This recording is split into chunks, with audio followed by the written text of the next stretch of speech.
I want to watch the Noah Samsen video. We're gonna do that right now, but like I'm probably gonna get into Arcane next.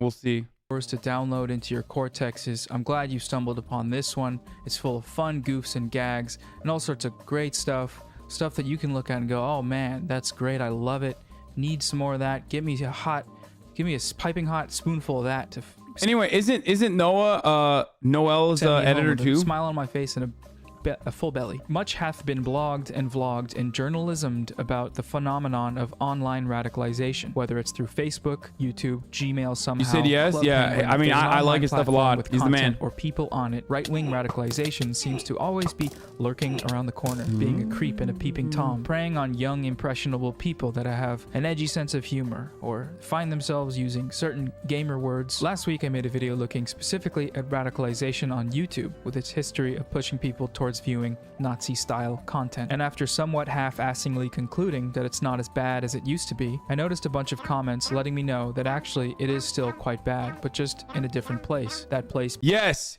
this is 100% correct. A lot of this fucking radicalization has moved off of YouTube to TikTok. I feel like TikTok is the reason for why so many fucking weirdos exist and come into my stream all the goddamn time. And same goes for even like weird versions of whatever kind of bastardized leftist ideology people espouse or claim that they are. Because TikTok is even less than fucking, is even worse than YouTube at being able to educate people on certain matters, because it's literally like a 2-minute clip at most. I need to go on TikTok and fucking dominate the space. App, TikTok. If you're unfamiliar, TikTok is a website where people log on and do weird stuff for money, I think. I don't know. It has over 1 billion monthly active users and lots of different communities and content styles. I'm actually a big fan of some of the more abstract, neuron-fraying video genres on there, like this.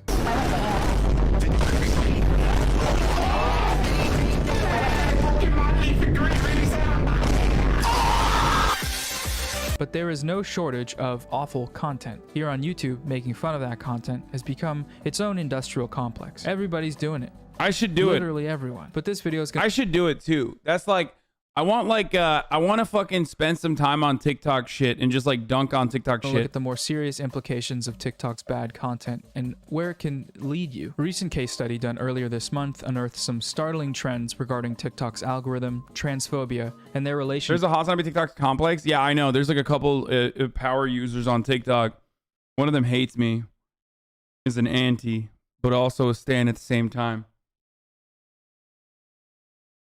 To far-right radicalization. I found this study through a video by Shark300. Boys, it's time to officially create the Hasanabi TikTok industrial complex, like the YouTube one, okay?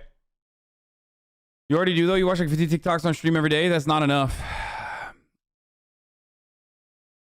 Teenage TERFs are a thing now. 15-year-old girls turn rad libs into rad femmes. Yeah, I know. There's a lot going on. We got to do that. We have to do that. Right wingers are growing buck wild on TikTok.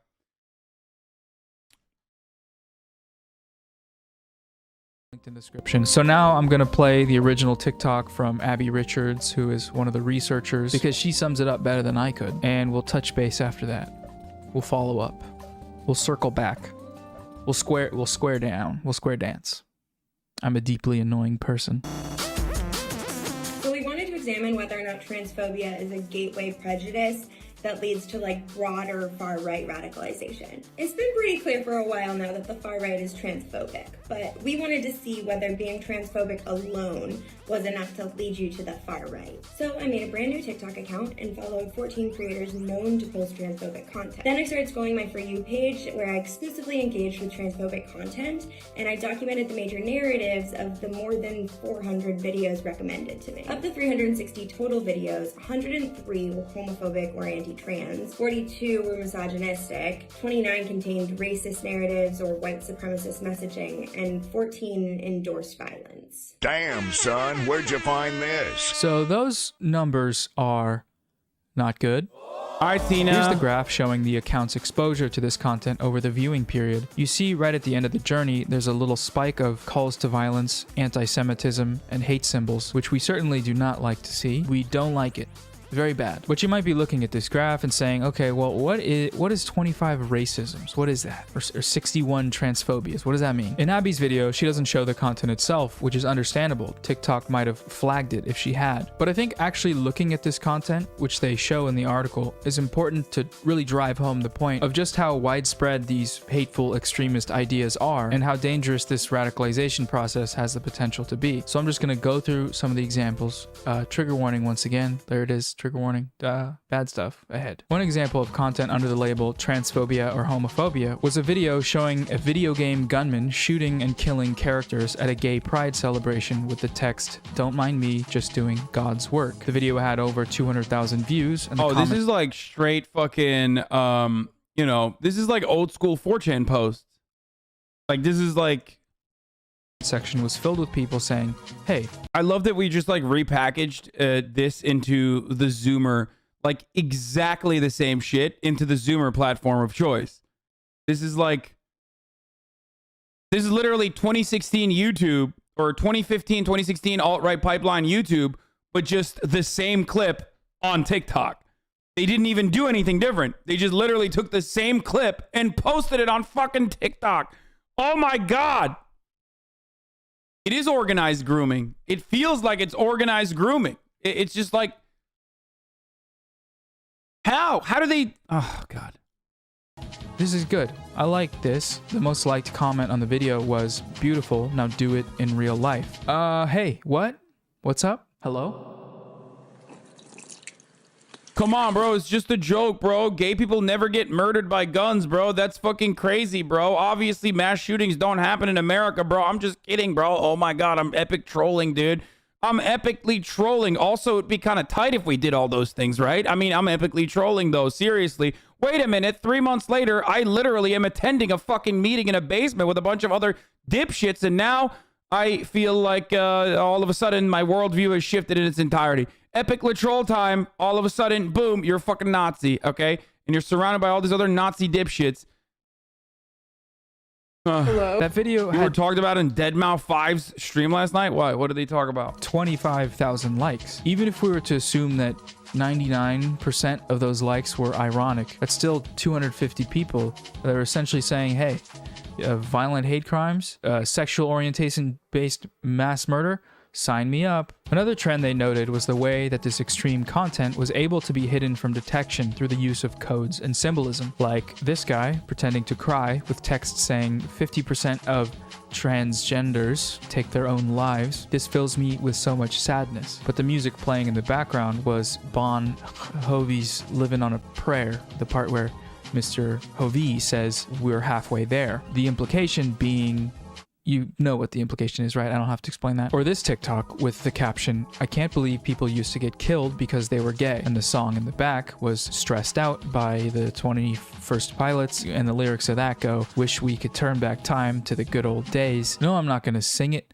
but yeah, 32,000 likes. Why? How? Parents, come get your kids. They're doing hate crimes. One trend played audio of a quote from Ted Kaczynski, the Unabomber, which led to the encouragement of harassment towards trans TikTok users. About 10% of the videos showed some form of support for these individuals, which is interesting that the same characters keep popping up on the pathway towards becoming a white supremacist. Probably just a coincidence. Don't worry about it. No need to look into it. Everything's fine. We're fine. 3 videos had Nazi dog whistles, like the 14 words, and they encountered some less coded racist rhetoric later on, like this video, which showed screenshots of Google search results for 3 black teenagers versus 3 white teenagers. This post originates from 2016 when it was used as an example of the way algorithms reinforce racism, but that's not what this is.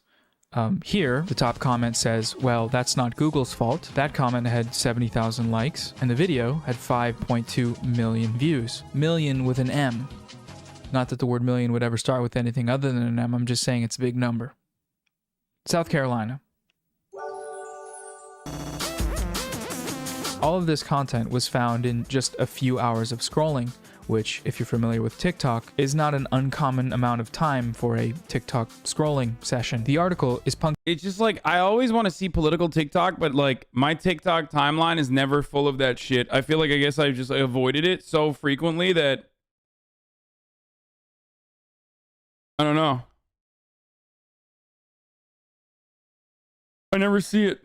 Punctuated with the following quote: "A user could feasibly download the app at breakfast and be fed overtly white supremacist and neo-Nazi content before lunch. If the Turner Diaries was adapted into a self-help morning routine guidebook, it still wouldn't be as good at making people racist as sitting on the toilet and using TikTok for the duration of a single poop." Damn, son. Unlike YouTube, where there are a few different factors as to which content you might end up seeing, like how the homepage and recommendation tab display multiple choices for content, which you actually have to click on, TikTok is pure algorithm. The For You page begins playing something it thinks you'll like the moment you open the app. It doesn't give you a choice. It doesn't stop playing, and based on how it is designed to maximize time spent and engagement, once the algorithm gets a hint of what you like and starts showing you more of that, it can be extremely difficult to stop watching. That, coupled with the fact that this content is much shorter form, most of these videos were under a minute long, means the radicalization process from casual transphobia to overt extremism has the potential to happen at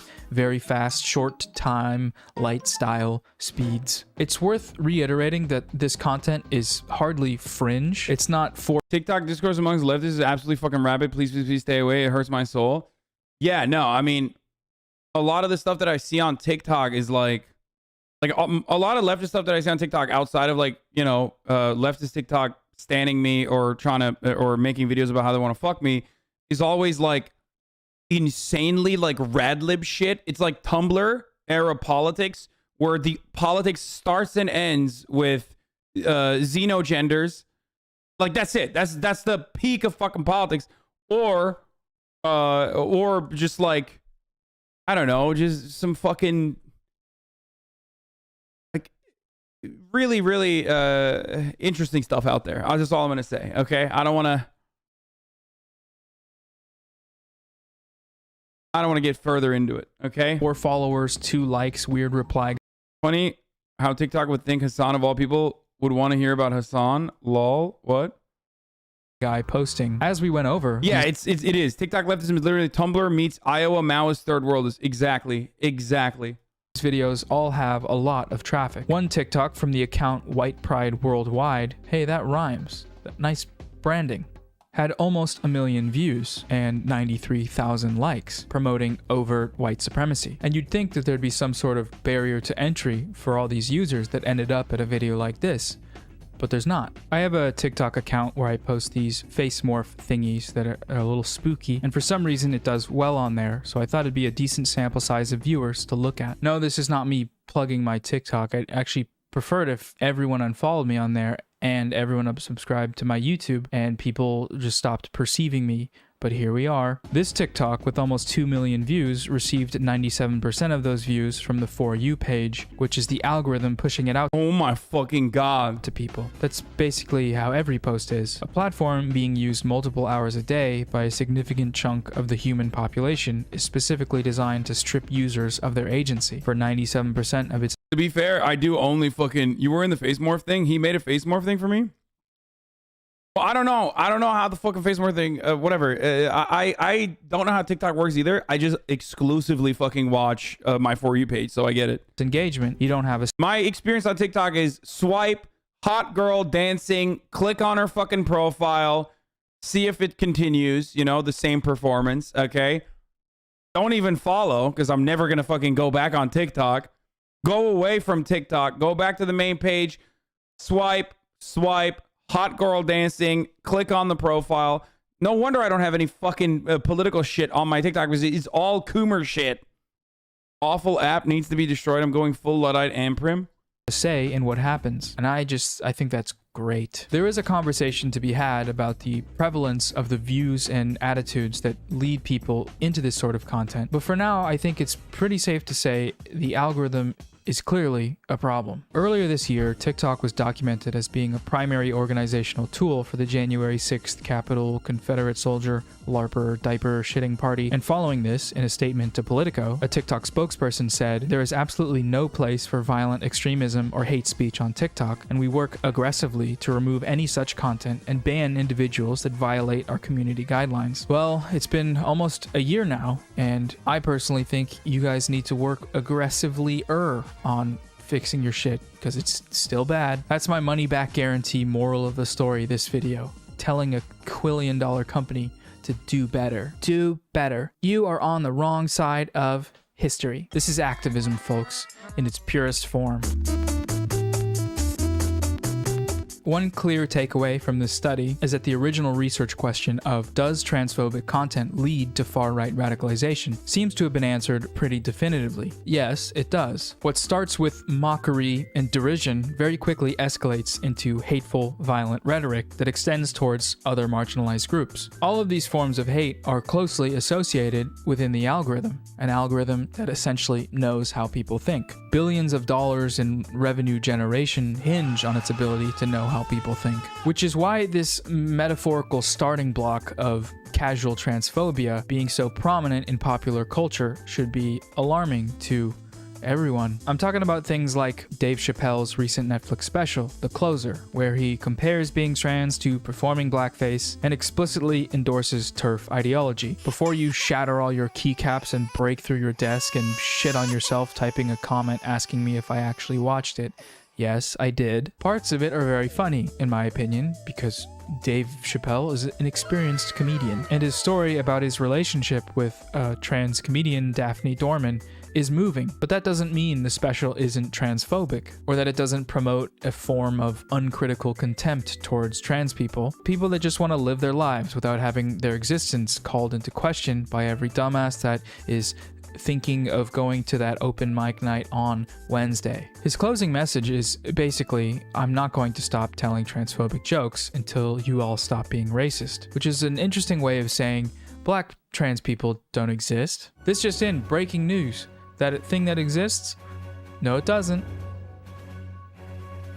This review, which I will link in the description, is very good. You should read it if you're having trouble understanding why David's message is a problem, why framing black and queer struggles as being in competition with one another is what you do when you're sort of a silly boy. Also, these videos from Jesse Gender are really amazing. They're articulate, nuanced, all that good stuff, so watch those. They're also linked. The Closer has been on the front page of Netflix since its release earlier this month. We have to assume it's been viewed millions of times, maybe billions or trillions, I don't know. And the people have decided. The person that wrote that is a Hasanabi head.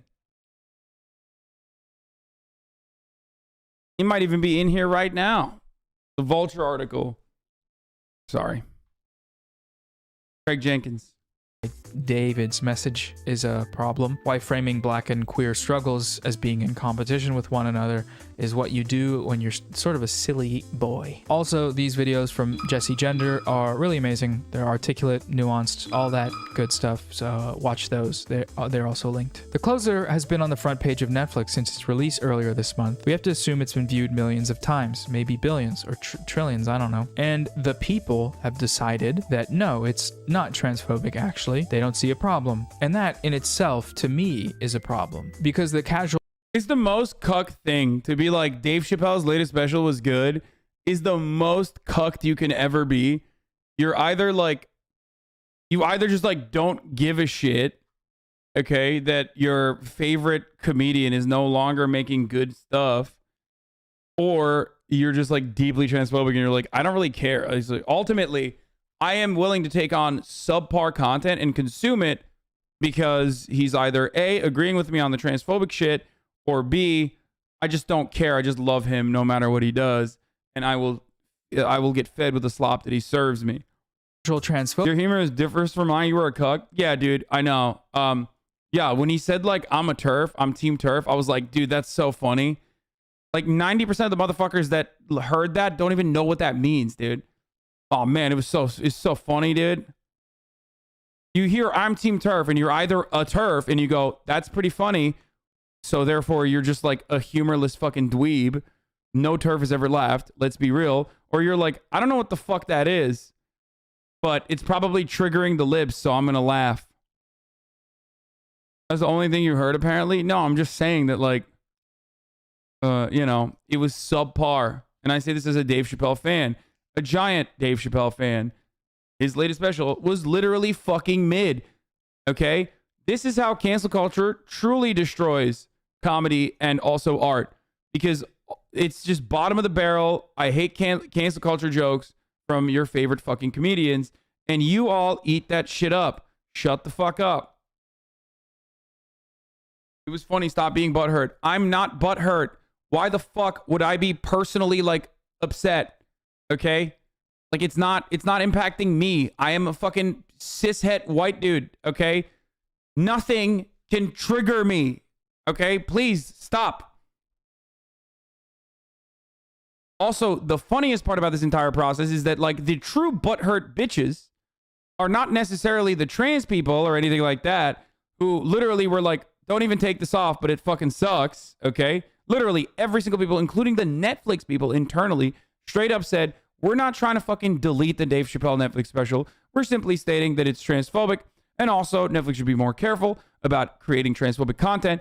The real butthurt bitches were people that came to me, a person who loves edgy humor, a person who loves jokes and comedy, a person who's been a Dave Chappelle fan for longer than they've been alive for the most part, okay? You guys have not been around long enough.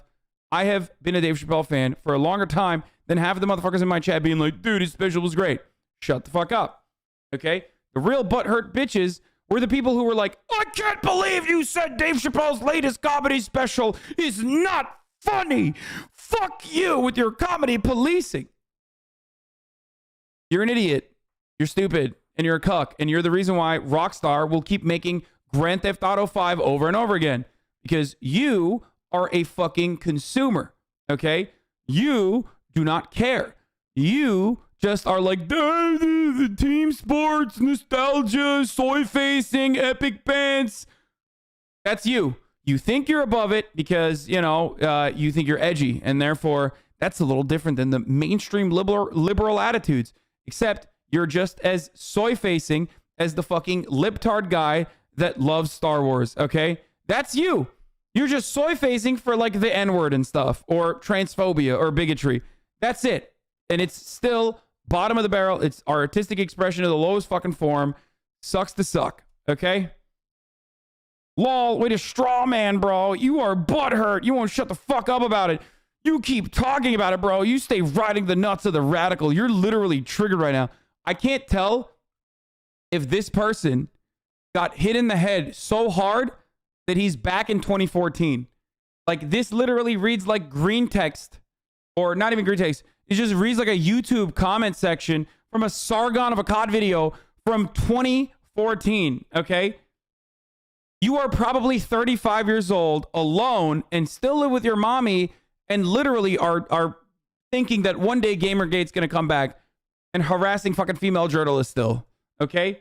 That's the way you are writing right now in my chat. Okay.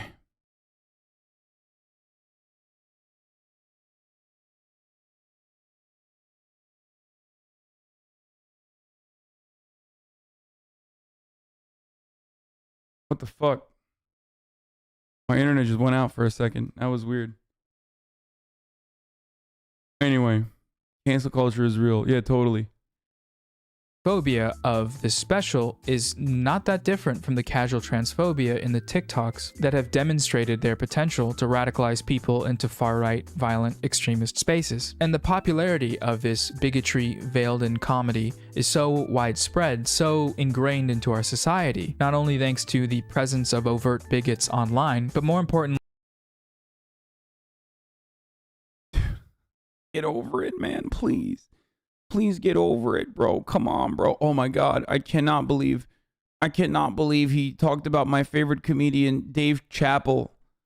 Get over it, bro. Please get over it. Butt hurt. Your butt hurt. Get over it, please. But also, like, I'm literally freaking the fuck out in defense of Dave Chappelle. A person who will never know you exist, a person who doesn't give a shit about you, and a person who literally does not give a shit about you to the degree where he's selling you subpar content.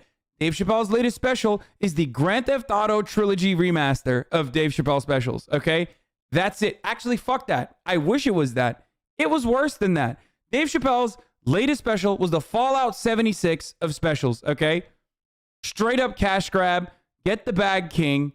Doesn't even fucking matter. It was subpar. And some of you sad, pathetic losers were like, yeah, no, I don't expect something better, something new, something unique from one of the greatest comedians of our generation. I do, because I like Dave Chappelle more than you do. Okay, that's the difference. You can try to fucking not want to see that reality and be like, oh, it must be because of team sports. It must be because he's like upset that Dave Chappelle's being transphobic. No, okay? I am individually and separately disappointed in that. But besides that, as a comedy lover, I think it's really fucking rude and disrespectful to give bottom of the barrel, subpar, hacky ass, Steven Crowder ass fucking jokes. If he was going to be transphobic, at least he could have been fucking funny. That's it. Dave Chappelle has the capacity to make trans jokes that are actually fucking funny. Okay? He has the capacity to make jokes about trans people that are actually fucking funny. He's one of the greatest comedians of our generation. If you agree with me on that, you should agree that he shouldn't sound like fucking Steven Crowder and be like, "Adoy, trans women are just men with dicks in a dress, am I right?" Oh, guffaw, laughter, celebration. People are literally standing up like, fucking brilliant, sir. It was the Nanette, but for transphobia. And anyone who doesn't see that is fucking huffing copium. The useful idiots who enable them, and the fact that these idiots are in positions of power in media, in journalism, and writing books about teenage wizards. They're all over the place. Very bad. Get them out. I'm the cancel culture king, and I'm showing up at your place of business and pointing to you and saying you're fired. And then I'm calling your employer. With regards to fixing TikTok's problems, I think a great starting point is a study like the one we looked at, which paints a clear picture of this connection between transphobic TikToks and this almost instant radicalization effect. We definitely need more stuff. Nanette wasn't that bad, but sure, you're literally delusional, okay? Nanette was not a comedy special. It was a fucking TED Talk. It was a TED Talk about how comedy is bad, okay? I'm sorry. I know you think that it's good because it made you feel great. It was not a fucking comedy special. Like, you're supposed to go there and be like, I'm going to laugh, I think. I would like to hope that I will laugh in the end of this process. And I put Dave Chappelle's latest special and Nanette in the same exact category. They're both fucking TED Talks with like a couple jokes sprinkled in, okay? But one is against comedy because they are marginalized. I think like all instances of marginalization is actually still joking about the marginalization itself and trivializing that marginalization. So you should not make those jokes, even if you are yourself someone who is from that marginalized background.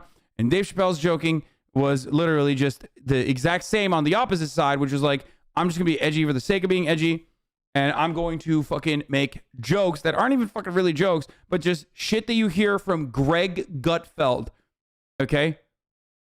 On Fox News. Greg Gutfeld of Fox News is making jokes like that. Stuff like this to better understand the problem, and amplifying voices that are doing this work is important as well. But this then leads to the question, when or if TikTok decides that they're gonna do something about this, how far are they willing to go? How much money are they willing to spend on moderation or sacrifice by turning the engagement dial from 17 trillion down to a slightly lesser number? Right now, we just don't know. And to be honest, I'm not getting my hopes up. If we were taking Facebook's situation into account, my hopes are swimming around in the molten core of the earth. The recent whistleblower documents basically show that the company could not give less of a hoot about the harm that it's causing the world and actively fights against safeguards if it hurts their margins. And now they're rebranding to sort of shift focus from these facts. They made geriatric VR chat so you'd forget. But I remember, and I don't see how TikTok would act any differently. YouTube's 2019 changes to combat extremism do seem to be having a positive effect. Even if Daily Wire garbage is still crammed into every square inch of free ad real estate on your screen, they're pretty quick to demonetize, take down, and ban content and channels that violate their guidelines. Okay, to be fair, YouTube used to be fucking dog shit at this, and they're a little bit better at it now. It's gotten a lot better, to be fair, okay? I can't believe I'm saying this, but maybe I'm from a different era where, like, YouTube was a fucking cesspool, okay? It was the absolute worst fucking worst place, dude. It was like, it was very similar in many ways to Facebook. Now, Facebook is just like buck wild. They don't give a shit. They literally just don't care. They do not care at all. They will 1000% just like, you know, fill you full of fucking misinformation. Nazis are posting on the main. That's how YouTube used to be. Remember when YouTube literally had like straight up white supremacists arguing why like being a white nationalist or white supremacist isn't that bad. YouTube literally used to have race realists, like actual Nazi race realists who would advocate that like you know, that there is a superiority in the white race. It still kind of does, but not to the same level as it once was. Guidelines. It's maybe a start that TikTok could try, but this won't happen without immense media pressure, just like with YouTube. So this again is me trying to do that. I'm applying pressure. What's up, YouTube? Today we're going to be doing some immense media pressure crimes. You probably already know this, but legislation on technology is a little bit behind the times. Will you commit to ending Finsta? Ending Finsta. Section 230 of the Communications Decency Act states that internet companies are not legally responsible for the content they host if it was published by someone else. So on any of these platforms, if you put something crazy on there, that's on you. This mandate is from 1996 when the internet looked like... Yeah, now those people are pretending to be leftists. Who? Anti-vaxxers, you mean? There are anti-vaxxers who think that they're leftists, but they're just like fucking anti-vaxxer reactionary weirdos. But by and large, no, like the fucking crypto fascists and shit, they have just like moved on to all these other like random websites. Like this. So some legal updates on corporate responsibility are long overdue. I love that term, corporate responsibility. Always remember, when destroying the earth and decimating the human population, please do so responsibly. I just want to make one last point here. If the basis for this radicalization process is the normalization of transphobic comedy rhetoric, then starting there can't hurt either. So calling out casual transphobia when... I mean, we got plenty of Chappelle stands in here LARPing as leftists. What, you think fucking loving Dave Chappelle doesn't make you a leftist? Like, what are you, crazy? Like, someone could have like 90% good takes and then the 10% bad doesn't automatically and magically destroy the solidarity that you can build with them. I'm just letting you know. Okay? Yeah, there are a lot of people who are just unable to see beyond who they fucking grew up with and who they grew up idolizing. Okay? Dave Chappelle is a profoundly impactful person, especially for a lot of young, especially for a lot of young black kids. Okay? But also a lot of young white kids too. Comedy is anti-solidarity. Shut the fuck up. Whenever we see it is something that I feel like can be helpful, simply based on the fact that we see it all the time, like Chappelle's special, or Turf Island journalism, or when the BBC posts a bullshit article with flawed statistics that paints trans people as rapists. I think... Why did you say black? I'm just kidding, Mons. Please don't ban if you see this. Take a week off then. You should dunk away, okay? Ratio these absolute gargoyles into oblivion. Make YouTube videos about it. Talk to your family about it, insofar as they aren't going to hurt you if you try to do that. Sorry to bring up trauma. Because in a few years' time, when these people look back and say, oh yeah, we were the bigots the whole time, like the shittiest Scooby-Doo episode in history, you can have some fun receipts to print out and put up on your wall and point to and say, hey, That's you. I remember that. You were talking some bullshit. You got my 9-year-old nephew into Steven Crowder TikToks, and a week later, he beat up a gay person. I think it's time for you to take feminist out of your Twitter bio. Okay, that's the video. That's it. Hope it was... I love you, Hasan, but you don't notice the love? I just did.